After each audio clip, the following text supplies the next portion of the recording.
Good evening बच्चों।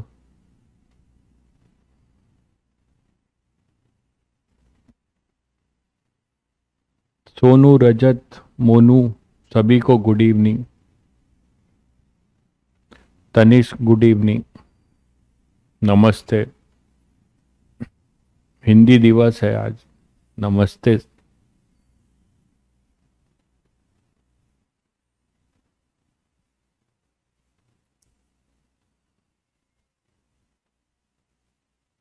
तो सभी बच्चों को गुड इवनिंग, नमस्ते।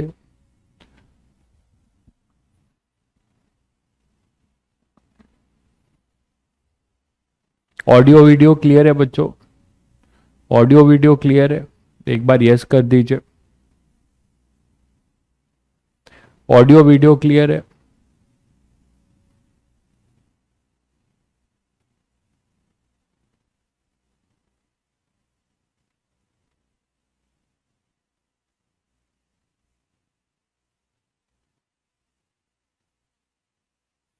चलिए फिर आगे बढ़ते हैं।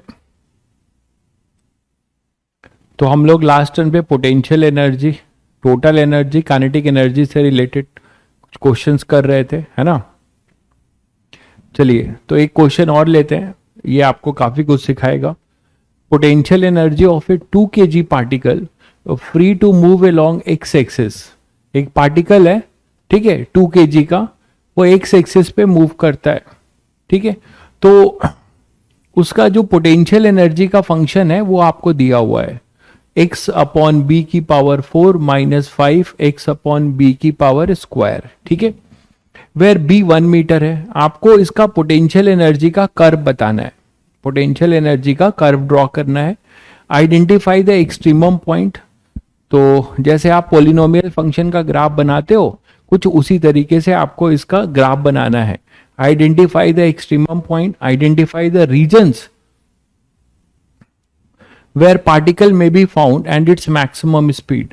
तो हमें पार्टिकल कहाँ कहाँ पॉसिबिलिटी है कि पार्टिकल का मतलब डोमेन, जैसे आप फंक्शन का डोमेन डिफाइन करते हो, उसी तरीके से यहाँ पे पार्टिकल कहाँ कहाँ पे आपको अवेलेबल हो सकता है वो आपको बताना है, और उसकी मैक्सिमम स्पीड बतानी है। कब? 2 केसेस में बतानी है। पहला केस दिया हुआ है जब टोटल एनर्जी 36 जूल हो, और दूसरा केस दिया है जब टोटल एनर्जी -4 जूल हो, ठीक है। मैंने आप लोग को ऐसे क्वेश्चन में एक ही चीज बताया है कि टोटल एनर्जी और पोटेंशियल एनर्जी नेगेटिव भी हो सकती है। तो ये चीज तो हमेशा ट्रू रहेगा, ये ध्यान रखिएगा कि जो ई टोटल है वो हमेशा greater than equal to U होगा, ठीक है, ये हमेशा होगा। लेकिन आप के आपको ऐसा भी देखने को मिल सकता है कि के जो है टोटल से ज्यादा हो जाए। क्यों? क्यों ज्यादा हो सकता है, आप खुद सोचो कि ई टोटल अगर हमारे पास क्या है, के plus P, if P negative, if potential energy negative हो जाए, तो ये नेगेटिव इधर आके क्या हो जाएगा, पॉजिटिव बन जाएगा, और आपको ये दिखने लगेगा कि जो काइनेटिक एनर्जी है वो टोटल से भी ज्यादा हो गई। ऐसा कब पॉसिबल है? एक सिस्टम के लिए तो पॉसिबल नहीं है, उसमें कोई एक्सटर्नल एजेंट, इसका मतलब ये हुआ कि ऐसे में हो सकता है कि कोई एक्सटर्नल एजेंट जो है उसको जो है क्या कर रहा होगा, वर्क करके वहां पे पहुंचा रहा होगा,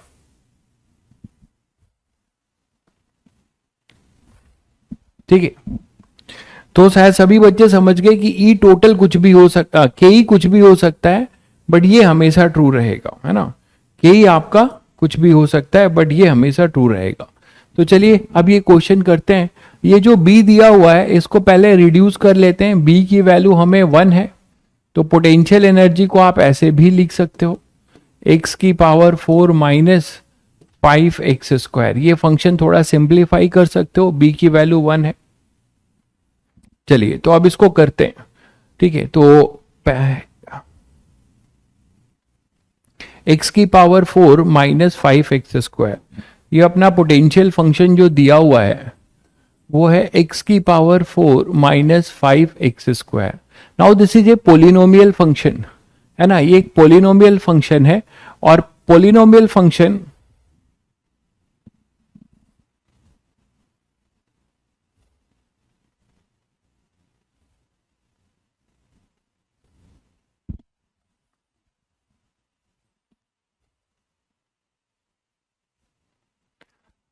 भाई सूजल, आप जो कैसे भी आप देखिए, अगर आप जो देख रहे हैं, अगर आप यहाँ पे लाइव देख रहे हैं तो आपको रिकॉर्डेड देखने की जरूरत नहीं है ना। रिकॉर्डेड उतने पार्ट को देखिए जहां कहीं कंफ्यूजन है, आप अपना टाइम वेस्ट कर रहे हैं। ठीक है, आप यहाँ मेरे साथ चीजों को ध्यान से करिए, और उसको आप, जो आपको नोट्स भेजा जाता है उस नोट्स को आप पूरा फिर से जो है रफ कॉप, अगर यहां फेयर कर रहे हैं तो घर में रफ पे करिए, अगर यहां रफ पे कर रहे हैं तो घर में फेयर करिए। तो एक बार आपको इस लेक्चर से फिर से अपने से गुजरना होगा। उस दौरान आपको कोई प्रॉब्लम आती है तब आप रिकॉर्डेड वाला देखिए, है ना। तब आप रिकॉर्डेड वाला उस पर्टिकुलर पॉइंट पे जाके देखिए फिर से। तो हमारे पास ये है एक्स की पावर 4 माइनस 5x², ये अपना पोटेंशियल फंक्शन है, एक्स की पावर 4 माइनस 5x²। अब इसका ग्राफ बनाना है, तो इसका ग्राफ आप कैसे बनाएं, इसका ग्राफ हम कैसे बनाएं, तो इसके लिए आपको पॉलिनोमियल फंक्शन में बहुत मेहनत करनी पड़ती है ना। तो अब आप क्या करोगे, पहले तो ये देखोगे कि पोटेंशियल कहां पे जीरो है। पहले आप ये पॉइंट्स ढूंढोगे जहां पे ux जीरो है, मानते हो कि नहीं। जहां पर ये जीरो होगा वहां पर ये क्या करेगा, कट करेगा, वहां पर ये क्या करेगा, कट करेगा। तो वहां पे ये कट करेगा, तो एक्स एक्सिस को, तो x की power 4 minus 5x² equal to 0। तो यहां पे आप x² कॉमन ले लो, x² माइनस 5 इक्वल टू 0। तो हमें जो रूट्स मिल रहे हैं, x इक्वल टू 0 मिल रहा है एक, और x equal to plus minus root 5 मिल रहा है, प्लस माइनस रूट 5 मिल रहा है। देखिए, तो x equal to 0 plus minus root 5 पे ये जो है पोटेंशियल एनर्जी का जो फंक्शन है वो 0 होगा। ये क्लियर है सभी को। अच्छा, अब ये मैक्सिमा या मिनिमा से देखें कि कहां पर ये अपनी वैल्यू मैक्सिमम लेगा या मिनिमम लेगा, या इक्विलिब्रियम का पॉइंट मैंने आपको बताया हुआ है कि whether the potential graph will be maximum और minimum, your tangent du by dx will be 0, that is force will be 0, force अपना 0 होगा। तो ये देखें कि for maxima minima,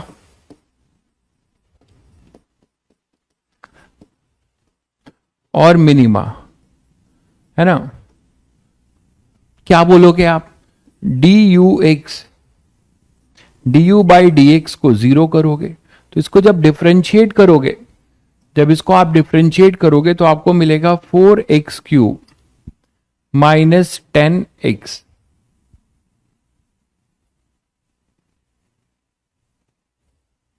4x³ minus 10x equal to 0। तो यहां से अगर हम कॉमन ले लें 2x, तो यहां आएगा 2x² माइनस 1, माइनस 1 नहीं माइनस 5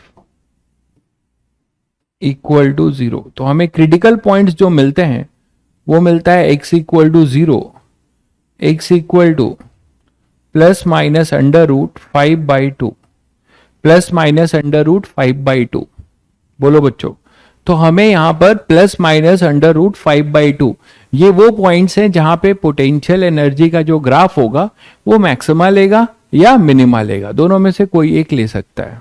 ठीक है, अब आपको देखना पड़ेगा कि ये पॉइंट ऑफ मैक्सिमा है कि पॉइंट ऑफ मिनिमा है। कैसे चेक करेंगे, पॉइंट ऑफ मैक्सिमा या मिनिमा के लिए डबल डेरिवेटिव से देख सकते हो, है ना। इसको एक बार और डिफरेंशिएट करोगे तो del square u by del x square, वो क्या आ रहा है, इसको एक बार और करोगे तो ये आएगा 12x² माइनस 10। ठीक है, तो आप देख लो कि किस पॉइंट पे ये वैल्यू नेगेटिव है। 0 पे तो आप देख ही रहे हो नेगेटिव है, 0 पे x इक्वल टू 0 पे माइनस 10 है।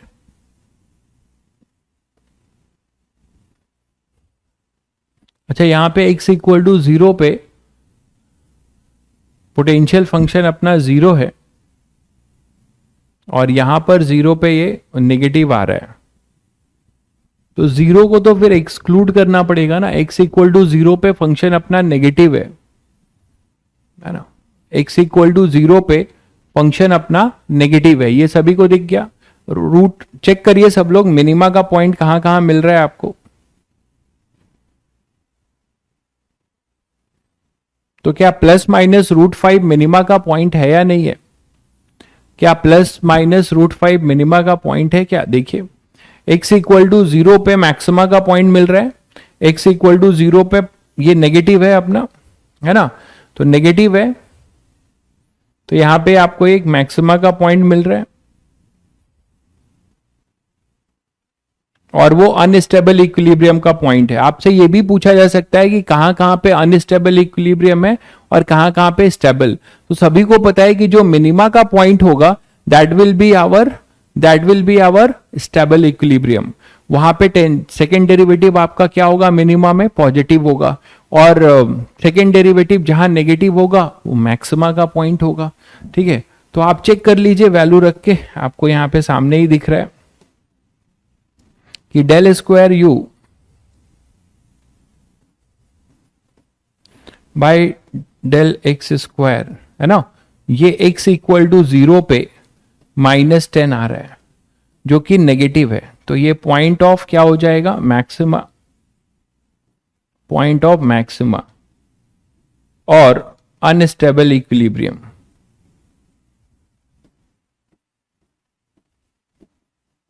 है ना, अनस्टेबल इक्विलिब्रियम। तो आपसे ऐसे भी आपके 3-4 ऑप्शंस हो सकते हैं, अनस्टेबल इक्विलिब्रियम होगा। अगर आप del square u by del x square at x equal to +-a² है तो वही वैल्यू देगा √5/2। यहां पर अगर आप देख रहे हैं तो √5/2 में अपने पास कितना आएगा, ये पॉजिटिव आएगा, तो ये क्या हो जाएगा, x equal to +-√5 point of minima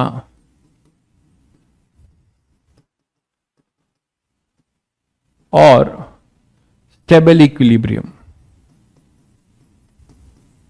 तो इससे तो एक क्वेश्चन यही बन सकता है, इक्विलिब्रियम कहां पे किस टाइप का है, तो ये स्टेबल इक्विलिब्रियम हो गया। ये क्लियर हो गया बच्चों, ये सभी को क्लियर हो गया? ठीक है, चलिए तो अब ग्राफ की बारी है, ग्राफ बनाते हैं। अब काफी इंफॉर्मेशन हमें मिल गई है, तो यहां ट्राई मारते हैं एक ग्राफ का। तो यहां पे पोटेंशियल एनर्जी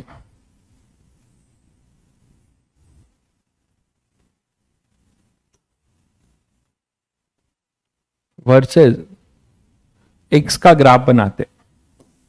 तो ये अपना पोटेंशियल एनर्जी हो गया, ये एक्स। पहले पॉइंट्स लोकेट करो जो जो तुमने अभी निकाले हैं।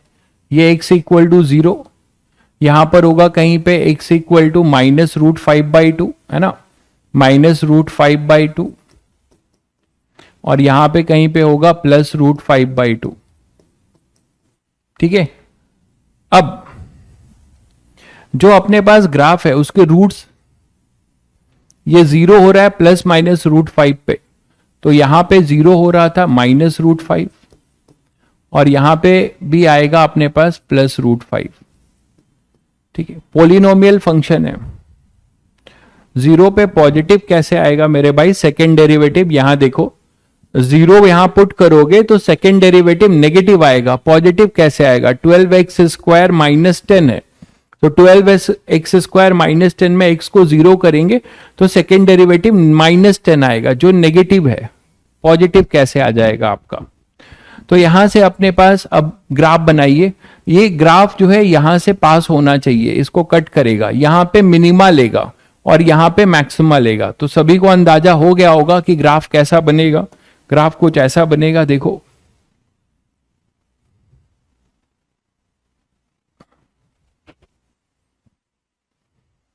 थोड़ा जगह और बढ़ाना पड़ेगा मुझे, 1 मिनट।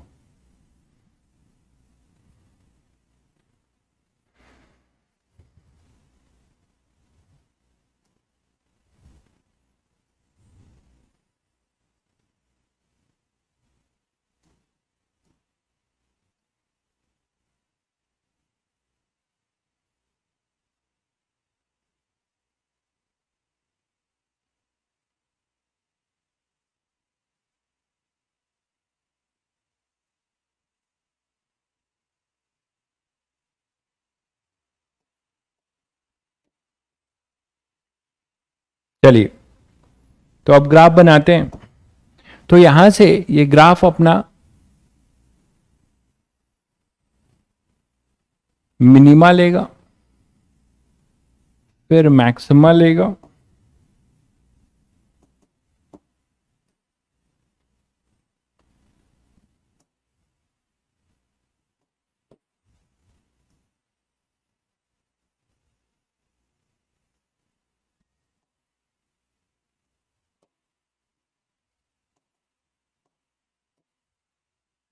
तो देखो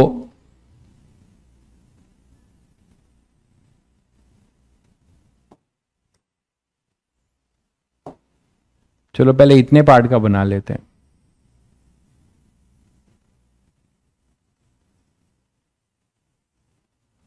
ये क्लियर है बच्चों? ये सभी को क्लियर है?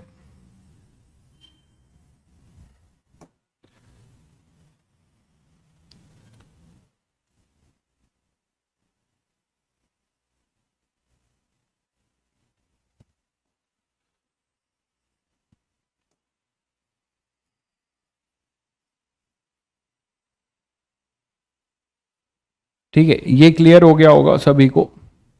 थोड़ा सा इसको डिस्प्लेस कर दे रहे हैं। तो ये अपना पॉइंट है मिनिमा का और ये मैक्सिमा का। ये पॉइंट आपने अभी निकाल ही लिया था, -√5/2, ये 0, ये +√5/2। दिख गया सभी को? अब आगे आइए। ये और इधर आपका इस तरफ तो आप समझ ही रहे हो क्या होगा, इधर आपका एक्सटेंड करेगा।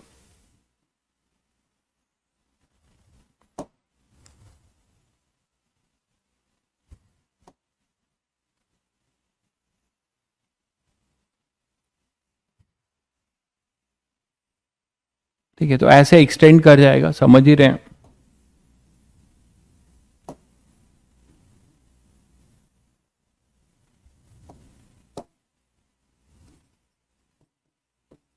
ये ग्राफ होगा, ये अपना पॉइंट ऑफ मिनिमा होगा। ठीक है, तो ये मिनिमम वैल्यू भी निकाल सकते हैं। तो अब आप यहां से देख सकते हो कि ये जो भी अपना ग्राफ बना है इसमें आपने ये निकाल लिया। अब क्या पूछा गया था तुमसे? आपसे क्या पूछा गया था? ग्राफ एक पूछा गया था और भी बहुत सारी चीजें पूछी गई थी। देखिए, identify the extremum points.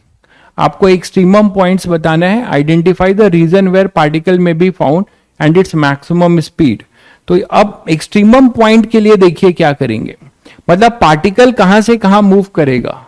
Extremum point का मतलब यह है कि पार्टिकल जो है कहां से कहां मूव करेगा।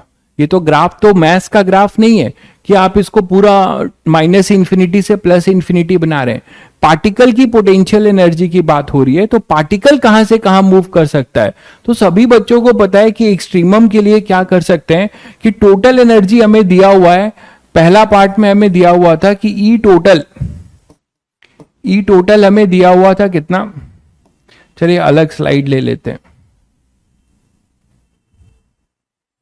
तो हमें पहले पार्ट में दिया हुआ था कि जो अपना ई टोटल है, वो ई टोटल आपको कितना दिया हुआ था, 36 जूल। ई टोटल अपने पास था 36 जूल। ठीक है, तो आप मुझे बताओ पोटेंशियल एनर्जी ज्यादा से ज्यादा कितनी हो सकती है, अपनी मैक्सिमम वैल्यू कितनी ले सकती है, टोटल एनर्जी के बराबर।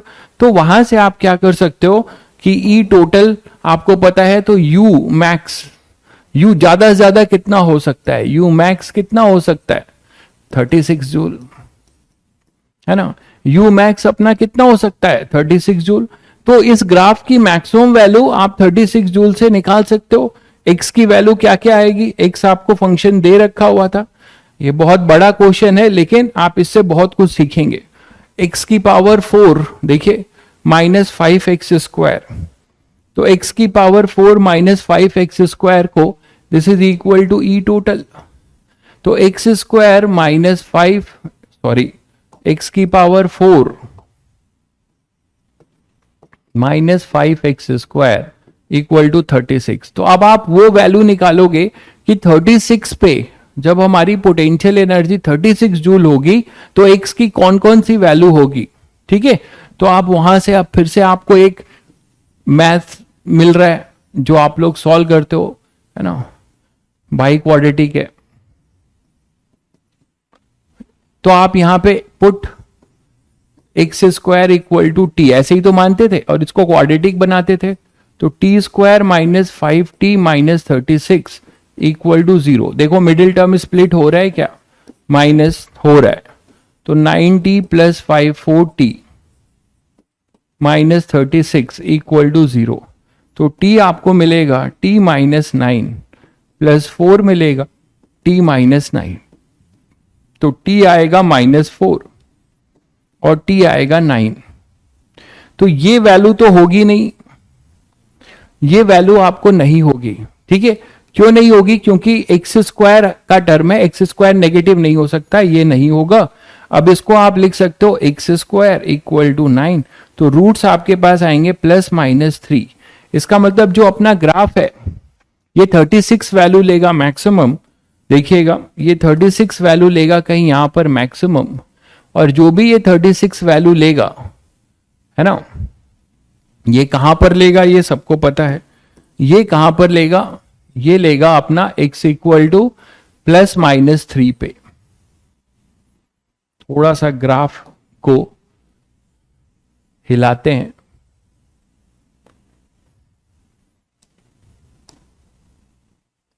बहुत बच्चों को दिखना बंद हो जाएगा नहीं तो।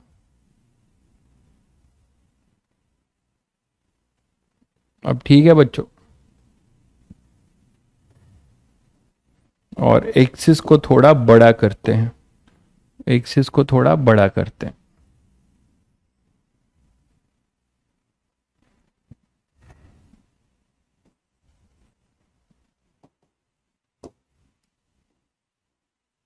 तो सभी बच्चों को ये क्लियर हो गया होगा कि ये हो जाएगा -3 और ये हो जाएगा +3।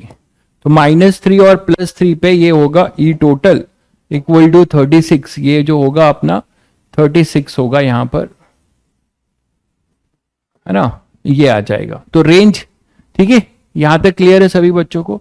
तो आप इजीली बता सकते हो कि जब हमारा जो दूसरा पूछा गया था what is the possibility of the particle, particle कहां कहां अवेलेबल होगा, तो पार्टिकल ऑब्वियसली -3 से लेकर कहां तक अवेलेबल होगा, +3 तक। तो इस केस में आप बोल सकते हो कि पार्टिकल जो है कहां से कहां अवेलेबल होगा, x की वैल्यू कहां से कहां पे लाई करेगी, वहीं पे पार्टिकल अवेलेबल होगा, दैट इज -3 से +3। तो that is the range of the particle, है ना। पार्टिकल का ये रेंज होगा कि ये यहां से यहां तक ये लाई करेगा, +3 से -3 तक, जिसमें आप लोगों ने ये भी देखा कि ये पॉइंट ऑफ मिनिमा जाएगा, है ना, और ये पॉइंट ऑफ मैक्सिमा जाएगा। ये स्टेबल इक्विलिब्रियम के पॉइंट होगा और ये अनस्टेबल। क्लियर है?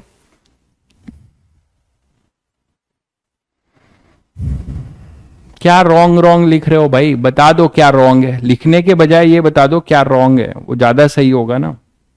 सोमेश बाबू, रॉन्ग लिख के जो है आप ये बता दो कि क्या रॉन्ग है, कुछ इधर उधर हो गया होगा तो क्लियर कर लेंगे, बता दीजिए। y equal to U. अरे मेरे भाई, कंजर्वेटिव में आपने क्या पढ़ा है? कंजर्वेटिव फोर्स फील्ड में आपने क्या पढ़ा है कि एनर्जी कंजर्व होगी। तो मैंने क्या बताया था कि टोटल एनर्जी हमेशा कांस्टेंट होगा, टोटल एनर्जी हमेशा कांस्टेंट होगा। तो पोटेंशियल एनर्जी और काइनेटिक एनर्जी आपस में चेंज होते रहेंगे।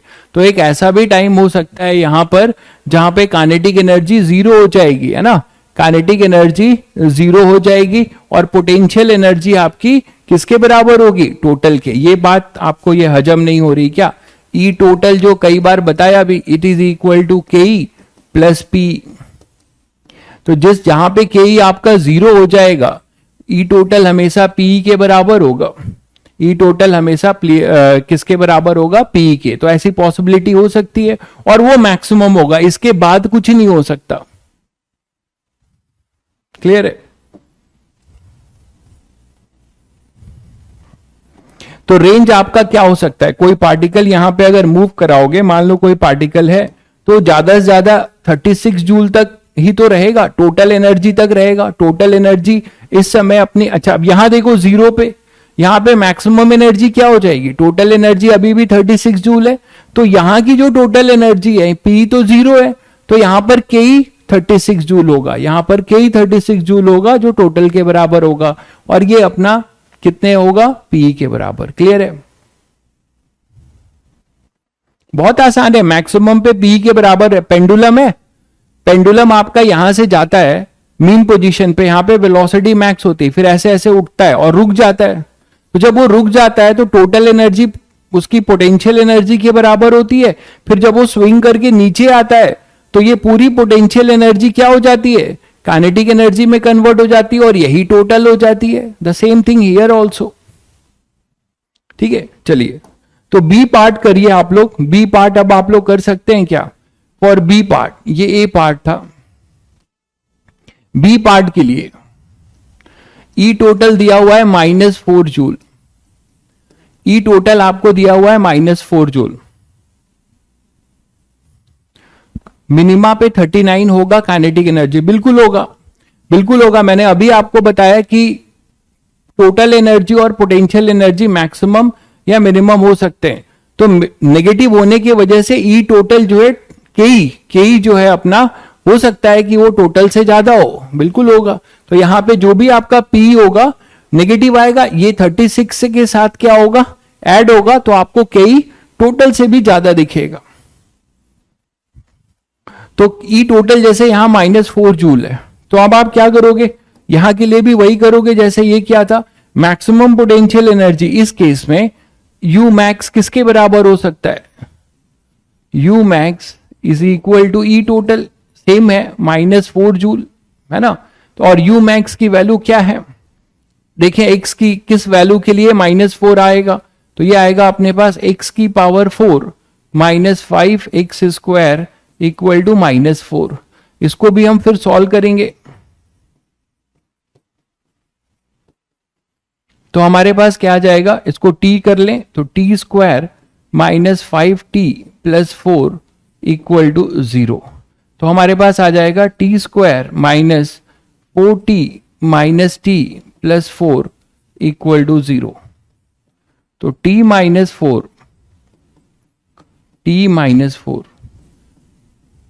तो हमें जो दोनों रूट्स हैं वो पॉजिटिव मिल रहे हैं, 1 मिल रहा है और ये 4 मिल रहा है।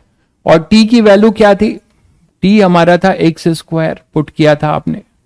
तो जब यहां x² पुट करोगे तो यहां पे आएगा 1 और यहां पे x² आएगा 4, तो हमें 4 मिलेंगे, +-1 +-2। इससे क्या समझ में आ रहा है आपको कि -4 जूल कहां कहां मिल सकता है, -4 जूल कहां कहां मिल सकता है।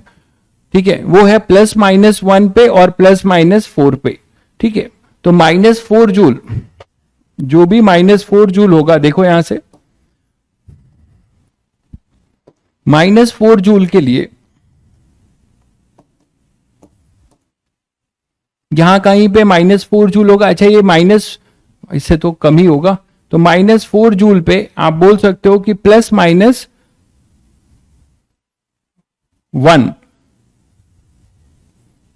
और +-2, ऐसा कुछ होगा भाई। देखो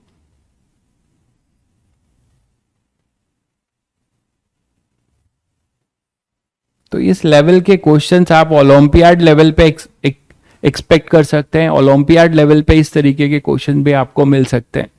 तो यहां पर अपने पास हो जाएगा कि यहां पर -4 जूल अगर है तो आप देखिए जो रूट्स होगा, एक -1 होगा, ये रूट अपना क्या हो जाएगा, मैंने यहीं बना दिया है, शायद सब लोग समझ रहे हैं। ये -1 होगा और ये कुछ -2 होगा, ये पॉइंट अपना +1 होगा, ये पॉइंट अपना +2 होगा। ठीक है, तो हमारे पास जो डोमेन मिलता है, तो आप क्या लिख सकते हैं कि ये पार्टिकल मैक्सिमम वैल्यू इसकी 4 जूल है, यही टोटल के बराबर है। तो आप बताएंगे कि ये पार्टिकल केवल यहीं ऑसिलेट करेगा। आपको दिख रहा है ये जो पार्टिकल, अगर आप इसमें कोई पार्टिकल बनाते हो तो ये पार्टिकल केवल जो है, ये बात आप लोगों को इसका फिजिकल मीनिंग समझ पा रहे हैं।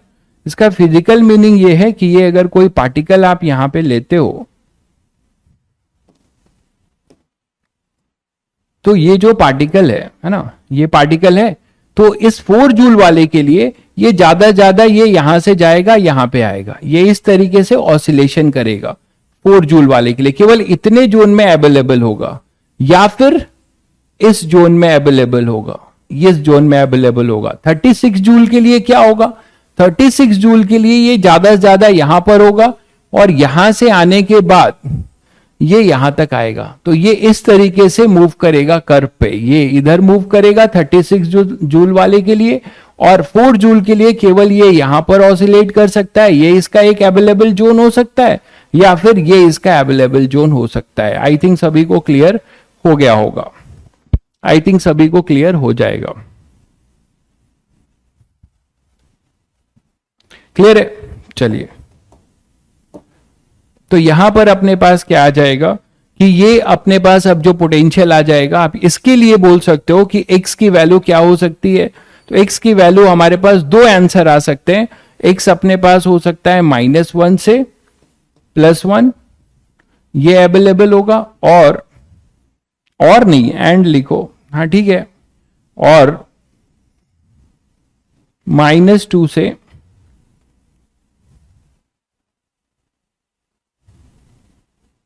-2 से +2। अच्छा नहीं, तो -1 हमारे पास ये है, +1 ये था। अभी चेक कर रहे हैं कि यहां पर टोटल जो मिल रहा है, 1 मिनट रुको, टोटल हमारे पास -4 जूल कहां पे आ रहा है, x इक्वल टू टोटल जो -4 जूल है वो x की किस किस वैल्यू के लिए आ रहा है, 1 के लिए, -1 के लिए।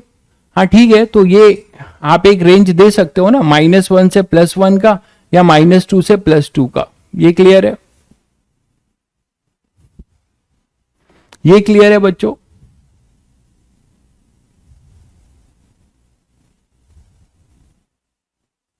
तो इसका रेंज क्या लिख सकते हो, -2 से एक, ये रेंज हो सकता है, इतने ही जोन है ना, तो -2 से -1, ठीक है, और या तो 1 से 2।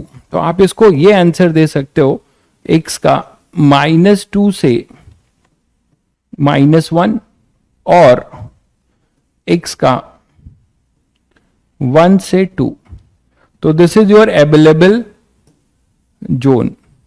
पार्टिकल यहां अवेलेबल होंगे, इस जोन में अवेलेबल होंगे, इस केस में, ठीक है, इस केस में पार्टिकल यहां अवेलेबल होंगे। ये क्लियर है सभी को? -2 से 1 या फिर 1 से 2। तो पार्टिकल या तो -2 से 1, यही है ना, तो मैंने अभी आपको समझाया, ये इसके बीच में ऑसिलेट कर सकता है, ये स्टेबल इक्विलिब्रियम है, या फिर यहां से यहां ऑसिलेट कर सकता है, ये इसका स्टेबल इक्विलिब्रियम है।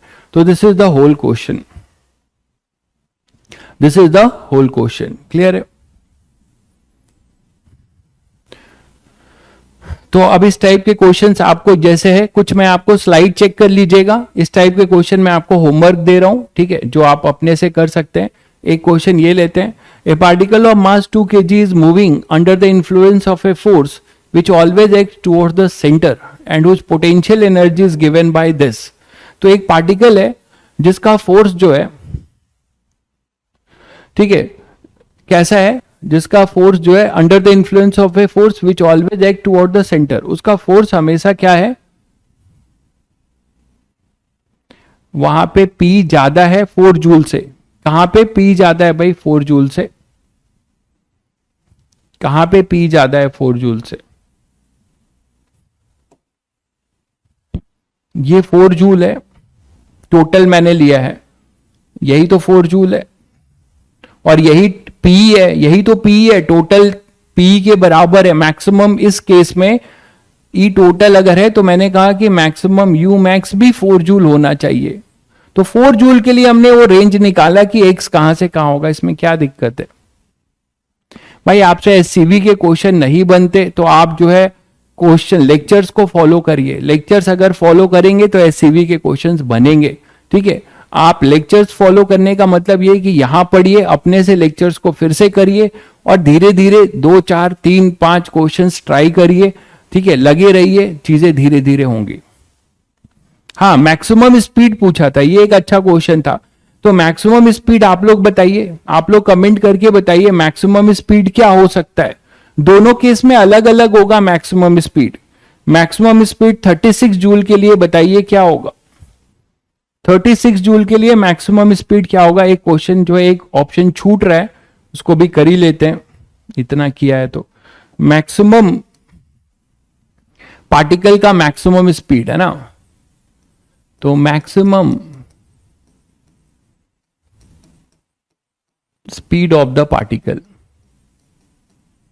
तो पार्टिकल का मैक्सिमम स्पीड क्या होगा आप लोग बताइए।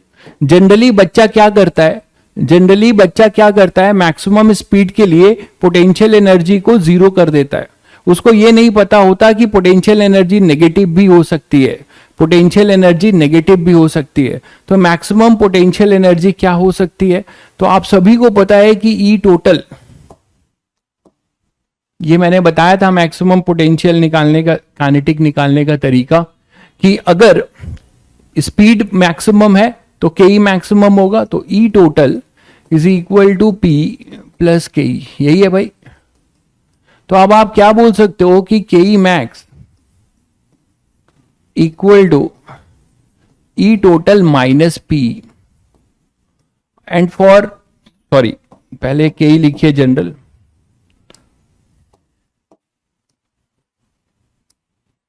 तो for K max P should be min, P should be minimum। तो यहां पर ज्यादातर बच्चे जीरो करके आ जाते हैं P, क्योंकि हमने इसीलिए ग्राफ से आपको अब पता चल गया, ग्राफ हमारा ये ऐसा कब होगा जब पोटेंशियल एनर्जी हमेशा पॉजिटिव रहेगी, तब आपका सही भी हो जाएगा।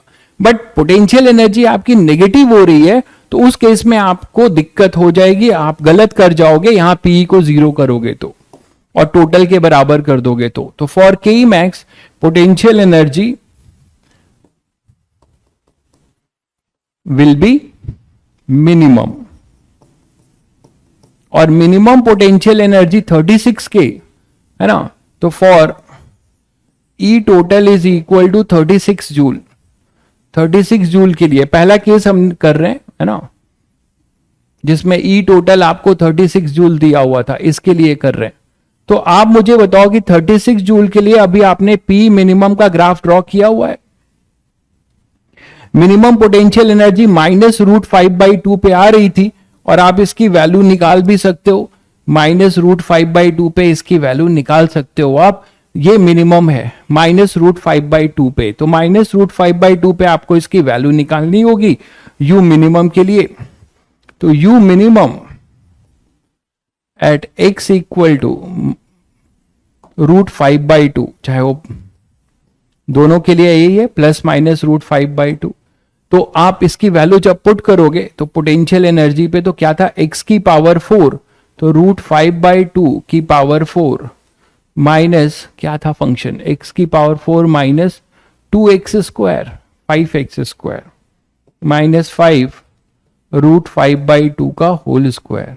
तो देख लीजिए क्या आ रहा है, ये अपने पास आ जाएगा 25/4 माइनस 25/2, तो that is your 25 minus 25/4 joule. ठीक है, तो 25/4 जूल आएगा। ठीक है sir, we will take -3 for 36 joule. क्या बोल रहे हो यार, 36 जूल के लिए -3 क्यों लोगे मेरे भाई, मिनिमम निकालना है। यहां पे -3 या +3 पे ये +36 है ना, हमें मिनिमम देखना है मेरे भाई, तो मिनिमम यहां पर आएगा। आप थोड़ा बहुत तो, इतना ग्राफ आपको आपके सामने है, फिर भी आप ऐसे बोगस जो है कमेंट कर रहे हो। -√5/2 पे ये मिनिमम मिल रहा है, मिनिमा मिल रहा है, और इसी मिनिमा पे यहां पर आपकी काइनेटिक एनर्जी मैक्सिमम होगी। मतलब पार्टिकल जब यहां से आएगा और यहां से जब ये यहां पर आ रहा होगा, तो यहां पे पोटेंशियल मिनिमम है, काइनेटिक मैक्सिमम होगा, और वो मिनिमम वैल्यू हमने निकाल दिया है। तो के की वैल्यू लिख लेते हैं, के हमारा मैक्स क्या आने वाला है इस केस में, के मैक्स जो आएगा,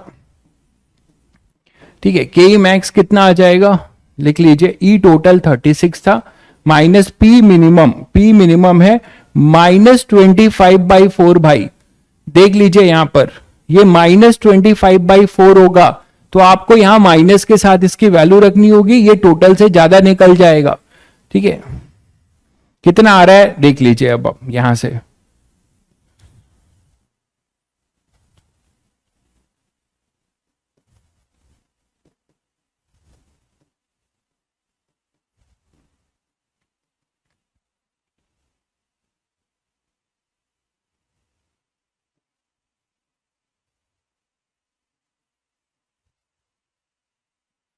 चेक करिए 169/4 बिल्कुल, तो 169/4 जूल।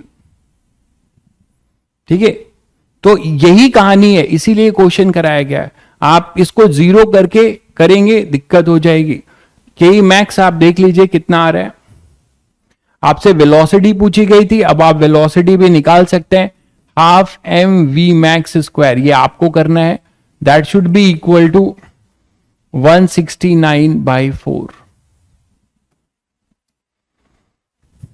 169/4 है ना।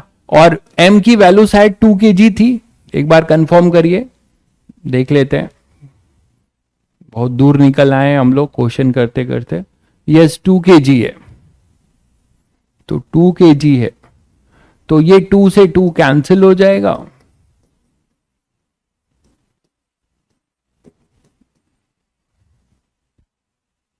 तो 169 है, सॉरी,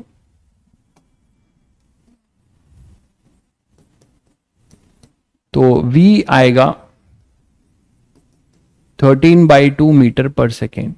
तो this is a very good question, 13/2 metre per second, ये आपका मैक्सिमम स्पीड होगा। नहीं भाई सीट अभी ट्राई मत करिए, 1-2 लेक्चर और हो जाएगा तब करिएगा, अभी कुछ कर नहीं पाएंगे फिर परेशान होंगे। पढ़ लीजिए, पहले पढ़ लीजिए फिर बेचैनी मिटाइएगा। क्लियर है। अब इसी तरीके से आप 4 जूल के लिए भी कर सकते हो, ये आपको दे रहा हूं, आप करिएगा। चलिए आगे बढ़ते हैं। तो मैंने एक क्वेश्चन ये लिया था, इसका आंसर जल्दी से दो बच्चों। ए particle of mass 2 kg is moving under the influence of a force. तो कोई फोर्स, कोई पार्टिकल मूव हो रहा है किसी सर्कल में, और जो फोर्स मूव हो रहा है वो हमेशा जो है कैसा लगता है, toward the centre, toward the centre लगता है भाई, हमेशा जो फोर्स लग रहा है। ठीक है, फोर्स हमेशा टुवर्ड द सेंटर लगता है। Force which is always act toward the centre, whose potential energy is given by this. Potential energy आपको गिवन है, वो है 2r³। If the body is moving in a circular orbit of radius 5 metre, then find its energy। r की वैल्यू आपको दे रखी हुई है, तो आपको इसकी एनर्जी बतानी है।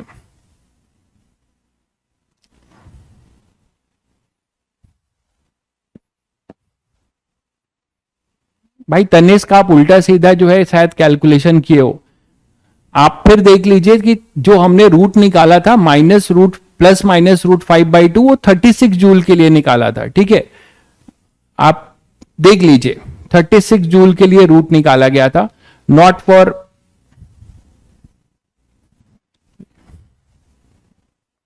ये रूट है ही नहीं, ये तो अपने पास रूट 5/2 इसकी मैक्सिमम वैल्यू और सॉरी मिनिमम वैल्यू हमने निकाली थी। इसके लिए हमने निकाला था +-3, ये निकाला था कि ये अपनी मैक्सिमम वैल्यू कहां से कहां ले रहा है। ये यू मैक्स 36 जूल है, तो हमने ये निकाला था कि ये मैक्सिमम 36 जूल तक कहां से कहां ले रहा है। लेकिन हमें काइनेटिक एनर्जी मैक्सिमम चाहिए, तो काइनेटिक एनर्जी अगर मैक्सिमम चाहिए तो उसके लिए पोटेंशियल को मिनिमम करना होगा, और पोटेंशियल मिनिमम -3 या +3 पे नहीं आएगा, वो तो +36 है। ठीक है, मिनिमम आएगा -√5/2 पे या +√5/2 पे, जिसकी वैल्यू हम लोगों ने निकाल ली है। ठीक है, अब मैं इस पे ज्यादा नहीं टाइम लूंगा, बहुत टाइम ले चुका हूं। तो ए particle of mass 2 kg is moving under the influence of a force which is always act toward the centre. देखिए बच्चों, यहां पे मुझे नहीं पता कि किस लेवल के बच्चे पढ़ रहे हैं। अगर ये मुझे पता होता कि आप किस लेवल के बच्चे यहां पढ़ रहे हैं, तो मैं केवल उसी लेवल की चीज कराता। कमेंट से पता चलता है, जो कमेंट करते हैं मोस्टली, उससे पता चलता है कि बहुत बच्चे जो है उस लेवल के नहीं है जो जिस लेवल से पढ़ाया जाए। बट 11th क्लास के बच्चों के लिए कोई लेवल नहीं होता, वो लर्निंग फेज में है, वो अपनी लेवल कहीं भी इनहेंस कर सकते हैं। इसीलिए मैं सब कुछ पढ़ा देता हूं, आपको जो समझ में आए उस लेवल तक आप टच करिए। ठीक है, बहुत परेशान होने की जरूरत नहीं है। तो ये सब कभी भी जेई मेंस में नहीं पूछा जाएगा, ये सब कोई भी सवाल जेई मेंस में नहीं पूछा जाएगा, ठीक है। चलिए ये करते हैं। तो पोटेंशियल एनर्जी अपने पास अगर है तो आप सीधे सीधे इसका फोर्स निकाल सकते हो कि ये जो फोर्स है, सभी को पता है कि अगर पोटेंशियल एनर्जी का फंक्शन पता है तो there is a relation between force and potential energy. तो यहां पे F क्या हो जाएगा अपने पास माइनस du/dr, ये आपको पता है। तो बस यहां से आप, ये जैसे जेई मेंस लेवल का सवाल है तो ये माइनस, मैं इसीलिए सब करा देता हूं, है ना। आप ये जो सवाल मैं करा रहा हूं this is actually JEE Mains level सवाल, ठीक है। आप एडवांस में भी ऑब्जेक्टिव क्वेश्चन में आ सकता है वन आंसर में, या फिर ये जेई मेंस लेवल जाएगा। तो मैं सब करा दे रहा हूं, आपको जो समझ में आए उस लेवल तक जाइए, बहुत परेशान मत होइए जो उस लेवल तक नहीं सोच पा रहे हैं, क्योंकि कमेंट से दिखता है कि बहुत बच्चे जो है कुछ सोच नहीं पाते हैं, अननेसेसरी परेशान होते हैं। तो आप परेशान मत होइए, जितना समझ पा रहे हैं उसी लेवल को टच करिए। -2, बट मैं आपको एक चीज क्लियर कट बोलूंगा कि आपके लिए अभी कोई लेवल नहीं है, आपको लर्न करना चाहिए और आपके अंदर ये पूरा पोटेंशियल है कि आप चाहेंगे, जिनका फंडामेंटल 9, 10th, 8th के कैलकुलेशन और बेसिक्स बहुत स्ट्रांग है, जिनको पढ़ने में रुचि है, जो मेहनत करना के लिए तैयार हैं, वो कोई भी लेवल अचीव कर सकते हैं। क्लास 11th का बच्चा कोई भी लेवल अचीव कर सकता है, ठीक है। आपके साथ यही एक अच्छी बात है कि आपके पास समय है, आप अपना लेवल कहीं भी इनहेंस कर सकते हो, बस आपको उस लेवल तक के लिए मेहनत करना पड़ेगा पेशेंस से। तो -2d/dr ऑफ r³, तो यहां से हम वो सेंट्रीपिटल फोर्स निकाल सकते हैं बच्चों, बताओ क्या होगा, 6r²।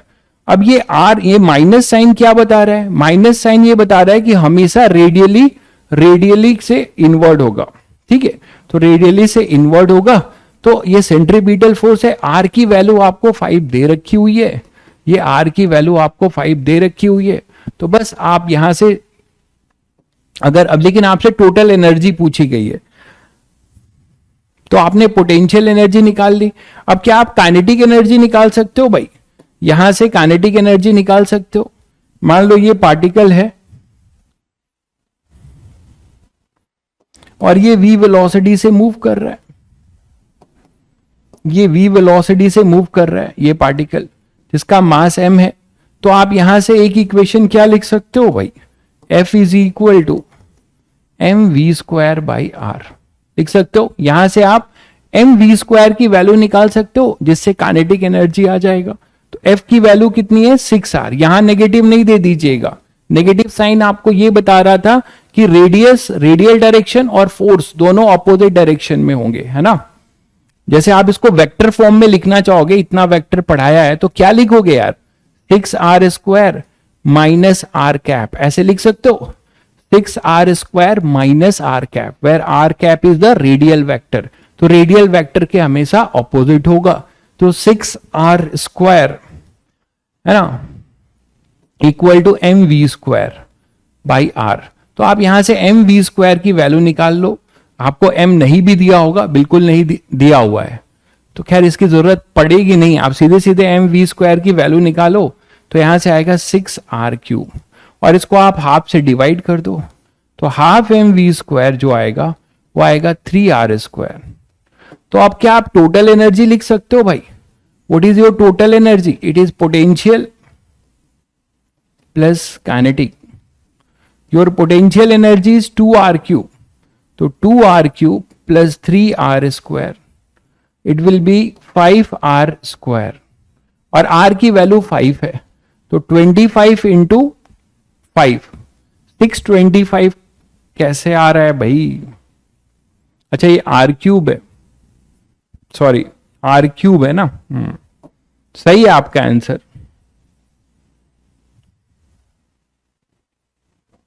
ये r³ आएगा,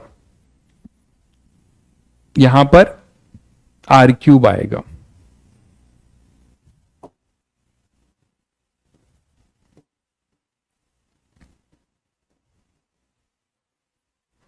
r³, तो r³ की वैल्यू 25, 125, ठीक है, r का क्यूब कर लो, सही है, तो आपको आर की वैल्यू, आर यहां पे 5 पुट कर दीजिए, आपको आंसर मिल जाएगा। क्लियर है बच्चों?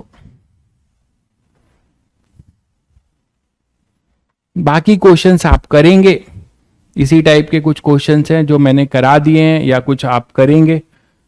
एक क्वेश्चन लास्ट इसी टाइप का मैं एक लेता हूं, जैसे एक क्वेश्चन ये है, ग्राफ सभी को दिख रहा है क्या? क्या सभी बच्चों को ग्राफ दिख रहा है या छोटा करूं थोड़ा?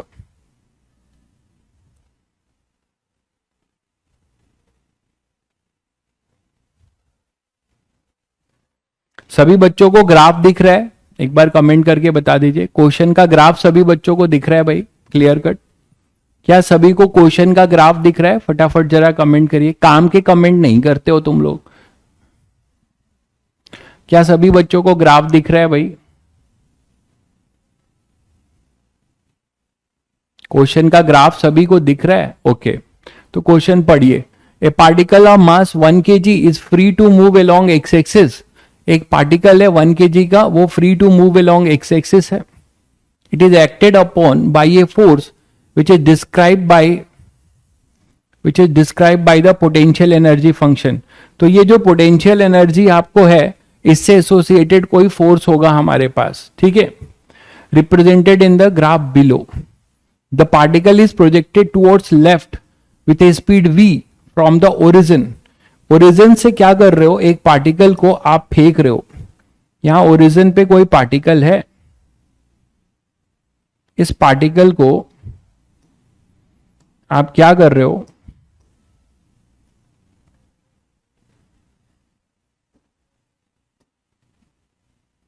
यहां से इसको प्रोजेक्ट कर रहे हो, ओरिजिन पे कोई पार्टिकल है, इसको आप प्रोजेक्ट कर दो। Particle is projected towards left with A speed v। इसको आपने किससे फेंका है? स्पीड v से। तो v स्पीड से आप इसको फेंक रहे हो, ये दिया जा रहा है। Find the minimum value of v for which the particle will escape far away from the origin. मतलब ये दोबारा कभी लौट के ना आए, ये दोबारा कभी भी लौट के ना आए ओरिजिन पे। आप कितनी मिनिमम स्पीड से फेंकोगे कि दोबारा ये भाई साहब यहां पर दिखे ना, ठीक है, फिर से ये ओरिजिन पे लौट कर आने का इनका कोई पॉसिबिलिटी ना हो। तो क्या करोगे आप? थोड़ा सा कमेंट करके बताइए, थोड़ा सा कमेंट करके बताइए जल्दी से, जल्दी से कमेंट करके बताइए, क्या आपको लग रहा है, क्या मतलब है इसका कि मिनिमम मिनिमम हम कितनी स्पीड से इसको फेंकेंगे कि दोबारा ये लौट कर ना आए, दोबारा ये लौट कर ओरिजिन पे ना आए। तो आप मुझे बताओ बच्चों कि इस जोन में मैक्सिमम पोटेंशियल एनर्जी कितनी हो सकती है? आपको उसको पार करना पड़ेगा। मतलब ये हुआ कि अगर ये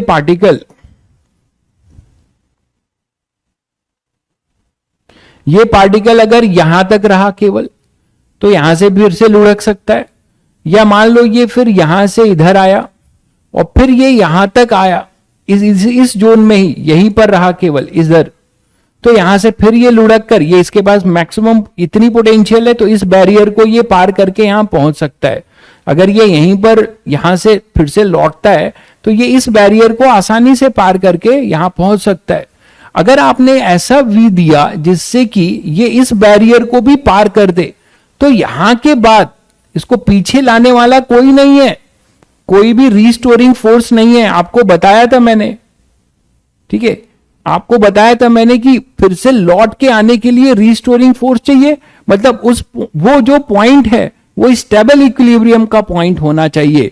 तो this origin is your stable equilibrium, ठीक है। स्टेबल इक्विलिब्रियम आपका क्या है? ओरिजिन है। The particle is projected towards left with A speed v। अच्छा, लेफ्ट बोला है, अच्छा लेफ्ट बोला है, तो लेफ्ट बोला है तो लेफ्ट कर लो, फिर उल्टा हो जाएगा। राइट में भी होगा तो यहां तक पहुंचाओगे, लेफ्ट में होगा तो यहां तक पहुंचाओगे, देखिए क्या होगा सभी को। तो लेफ्ट बोला है तो लेफ्ट कर लो।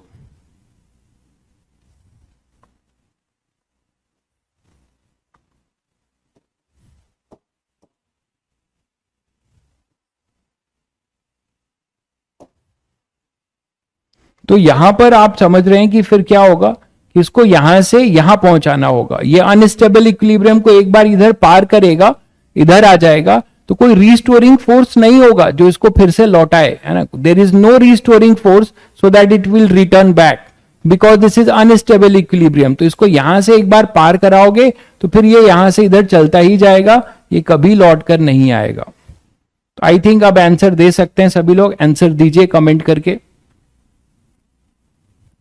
जल्दी से इसका आंसर दीजिए। बहुत इजी क्वेश्चन है अब, लेकिन लोग रॉन्ग करेंगे अगर नहीं समझ पाएंगे कि क्या है मिनिमम का क्या मतलब है।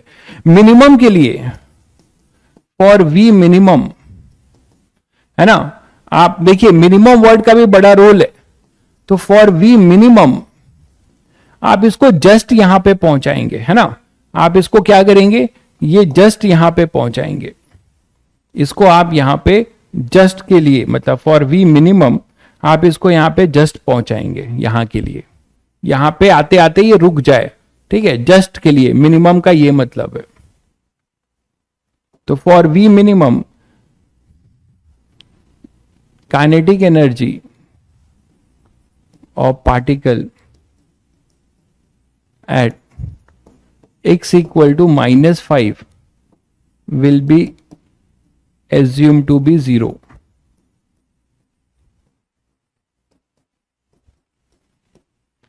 ठीक है, जस्ट ये यहां तक पहुंच जाए तो मतलब क्रिटिकल कंडीशन है। तो आप यहां से सीधे सीधे यहां से यहां का एनर्जी कंजर्वेशन कर सकते हैं। यहां की जो काइनेटिक एनर्जी है ना, एनर्जी कंजर्वेशन O से A पॉइंट के लिए ले लेते हैं। तो एनर्जी कंजर्वेशन ऐसे क्वेश्चन का ये अप्रोच होता है, फ्रॉम O टू A, ठीक है। बट इसमें V मिनिमम बोल दिया है, इसीलिए A पे काइनेटिक एनर्जी को 0 करेंगे।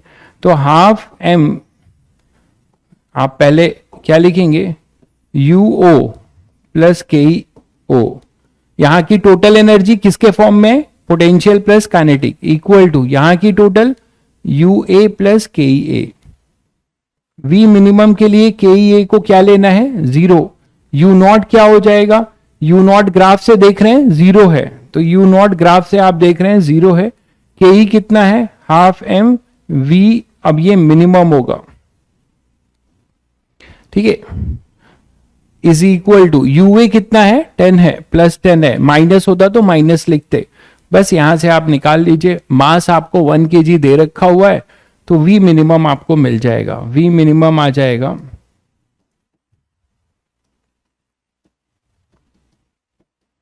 20, तो 20 √20,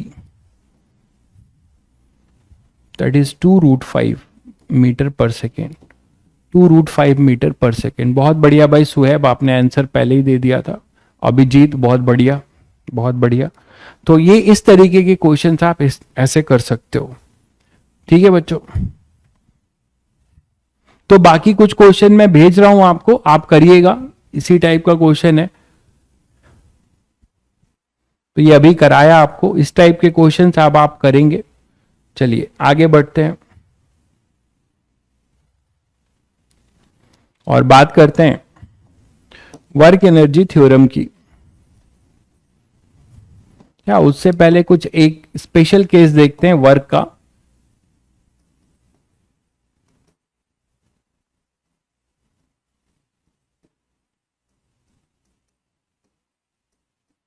वर्क डन बाय फ्रिक्शन, ये बड़ा यूनिक है, इसको ध्यान से देखिएगा। Special case of work done by friction, इसीलिए इसको स्पेशल बोल रहा हूं।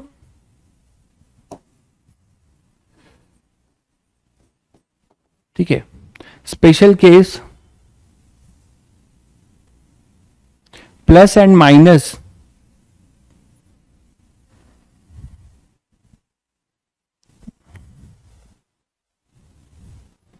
प्लस माइनस क्यों करोगे, ये स्पीड है मेरे भाई, है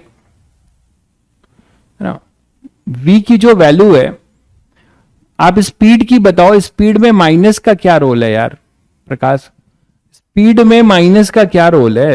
ये स्पीड है तो स्पीड तो आपका वही होगा ना, चाहे आप इसको इधर फेंक रहे हो इधर फेंकने के लिए एक यूनिक स्पीड होनी चाहिए, उसमें प्लस माइनस का कोई रोल नहीं है भाई। वी स्क्वायर का मतलब आप इसको मैथ से मत करिए, स्पीड है वो, एक ही वैल्यू होगी। Special case of work done by friction, चलिए देखते हैं।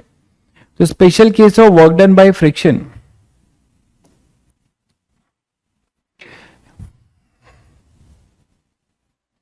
मान लीजिए आपके पास कोई एक आर्बिटरी सरफेस है, ऐसा कुछ सरफेस है,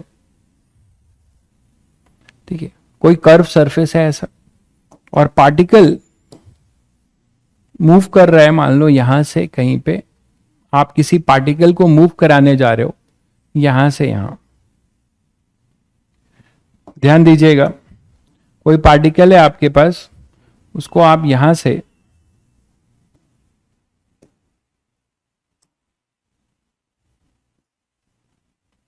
ठीक है, यहां से स्लोली पुल कर रहे हो, यहां से स्लोली पुल करते हुए इस कर्व पे इसको ले जा रहे हो, और यहां से आपको यहां तक लाना है। तो कोई एक्सटर्नल एजेंट इसको स्लोली पुल कर रहा है, मान लो इस किसी टाइम में ये यहां पर है,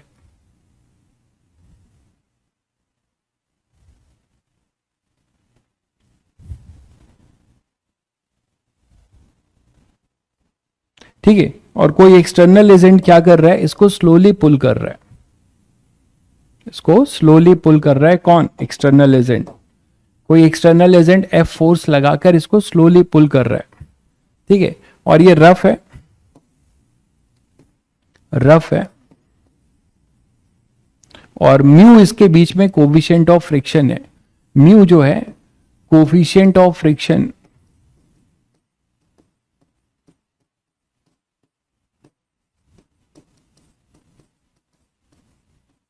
बिटवीन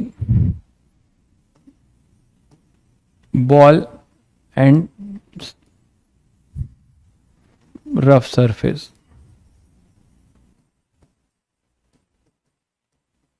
ठीक है, ये कोफिशिएंट ऑफ फ्रिक्शन है। अब देखो कि मान लो ये जो हॉरिजॉन्टल डिस्टेंस डी है ये एच है, ये ए है, और ये अपना बी है, इसको यहां से यहां तक ले जाना है।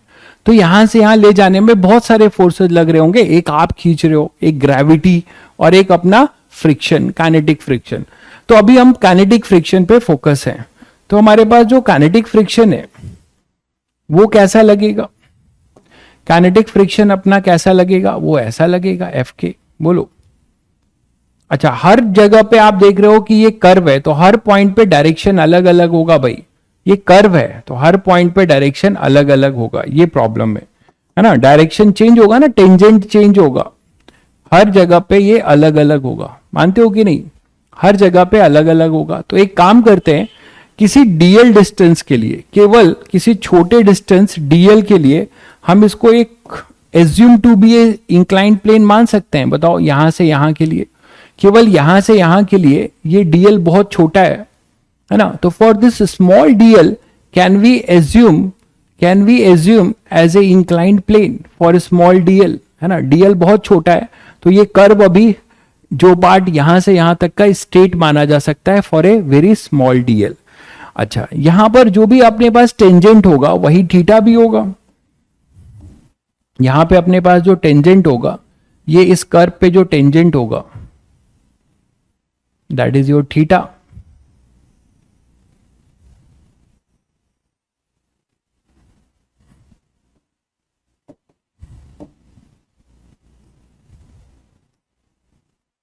तो यहां पे अगर हम कोई टेंजेंट खींच रहे हैं,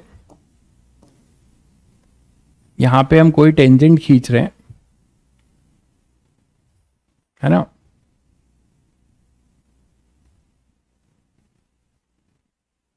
तो ये जो भी टेंजेंट होगा और ये थीटा होगा, तो इसके लिए हम बोलेंगे कि अभी ये अपना एक इंक्लाइंड प्लेन, डीएल बहुत छोटा है, तो for a very small dl we can assume as a inclined plane, है ना, इसको हम एक इंक्लाइंड प्लेन की तरह देख सकते हैं for a very small DL. बोलो भाई,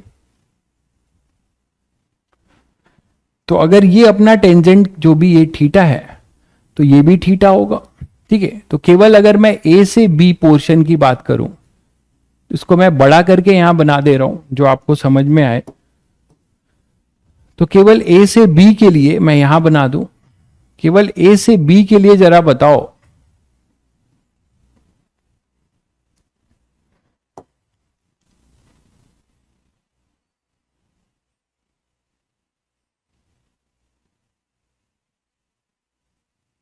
तो केवल ए से बी के लिए आप क्या बोल सकते हो, ए से बी, ये है अपना ए, ये है बी, ठीक है, ये एल ए बी डीएल है, this is your DL and this is your theta, ठीक है।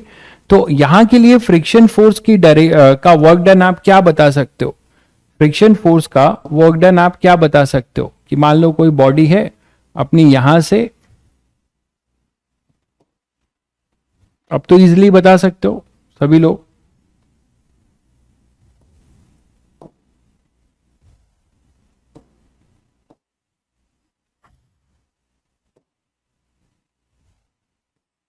तो ये यहां से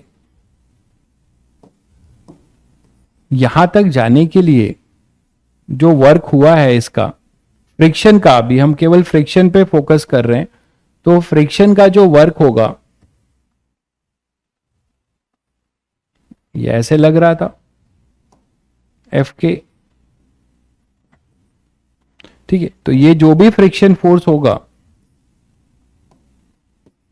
ए से बी के लिए आप लिख सकते हो क्या होगा, ए से बी के लिए हमारा जो फ्रिक्शन फोर्स का जो वर्क होगा डी, एफ के की वैल्यू क्या होगी, एफ के की वैल्यू सभी लोग लिख सकते हैं भाई, एफ के की वैल्यू इधर नॉर्मल रिएक्शन, और अगर ये थीटा है जैसे इंक्लाइंड प्लेन में करते हो, अब आपको तो कोई दिक्कत नहीं है, केवल डीएल के लिए आप एक इंक्लाइंड प्लेन मान सकते हो, तो यहां पे अपने पास क्या हो जाएगा, d m g, sorry m g sine theta, m g cos theta, m g का एक कंपोनेंट इधर लगेगा और एम जी का दूसरा कंपोनेंट इधर लगेगा, एम जी का दूसरा कंपोनेंट इधर लगेगा।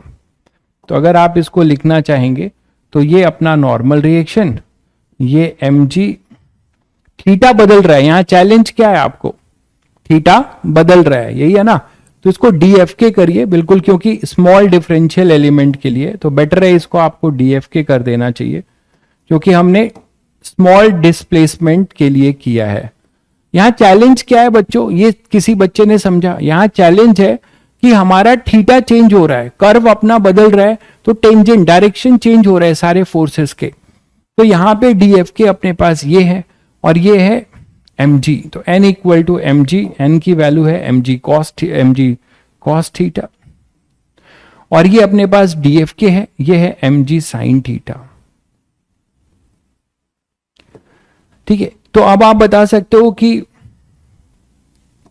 नहीं, यहां डी एफ के मत लिखिए, एफ के वैल्यू तो एफ के की आपकी वही है, अभी मैं वर्क के लिए डी एफ के लिखूंगा, वर्क डन बाई एफ के, ये तो एफ के ही रहेगा, एफ के की वैल्यू क्या होगी, वो हो जाएगा mu into n, that is mu m g cos theta, ठीक है। And what about your work done by d f k, work done by f k, तो डी डब्ल्यू एफ के है ना, केवल स्मॉल डिस्प्लेसमेंट डीएल के लिए हम क्या बोलेंगे कि काइनेटिक फ्रिक्शन का वर्क है डी डब्ल्यू, तो वो डी डब्ल्यू कितना होगा, हम ये मान के चल रहे हैं कि थीटा बहुत स्मॉल है, थीटा हमेशा चेंज हो रहा है, तो केवल डीएल के लिए ये थीटा हम कांस्टेंट मान रहे हैं, यही ना, फॉर डीएल डिस्प्लेसमेंट, ये लिख भी दे रहा हूं मैं, for dl displacement theta assume to be constant, क्योंकि वो बहुत छोटा है, तो इसको हम अभी